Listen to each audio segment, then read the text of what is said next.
So let's just listen to both of them, but we'll start with President Putin and we'll just listen to how he defines what he sees as a risk, a quote, ideological risk to the prospect of continued strong growth in the Asia region. Let's hear what he said.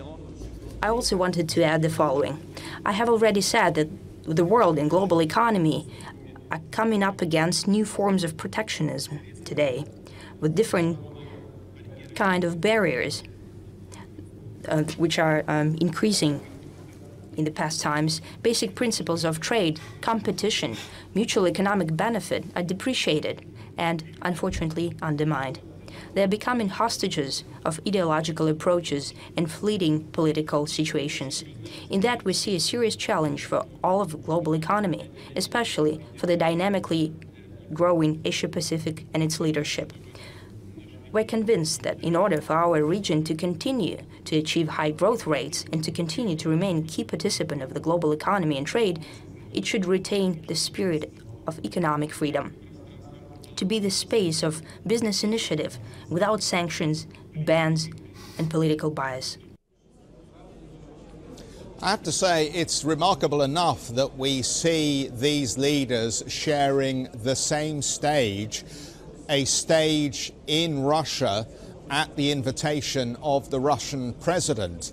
Perhaps it tells us something about how each of these countries has a particular grievance or a reason to be together at this point and delivering messages that, by and large, it seems to me, are aimed at Washington as well as a global audience. And Xi Jinping, when he spoke, obviously addressed the issue of trade and protectionism, but also wanted to very pointedly say that the relationship between Russia and China is deepening. Let's hear what he said. China and Russia are biggest neighbors. We have solid political base. We are partners in comprehensive strategic cooperation. Chinese-Russian relations are at the all-time high level.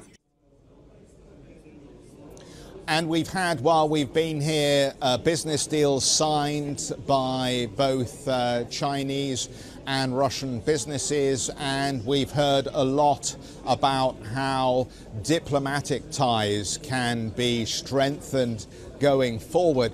Of course, with these set-piece events, you're never quite sure how much is theatre and how much is a significant movement forward in this relationship. And the other important question, of course, is who loses? Is this a zero-sum game ultimately where the influence that Washington has in this part of the world is diminished, or does President Trump continue to hold sway in his relationships with these individual leaders separately? I think that's a question that needs asking, but maybe the answer will only unfold as we go forward. I tell you what, though, looking back at the history of the way that the United States has run its relationships with both China and Russia in the past, as Kissinger would attest to, it's been somewhat one of divide and conquer.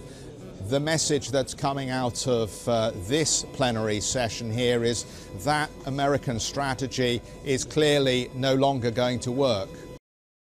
Hey everybody, it's Hadley Gamble from our new CNBC Middle East Bureau in Abu Dhabi. Thanks for stopping by. Now, to watch more, you can try one of the videos that just popped up on your screen. And don't forget to subscribe.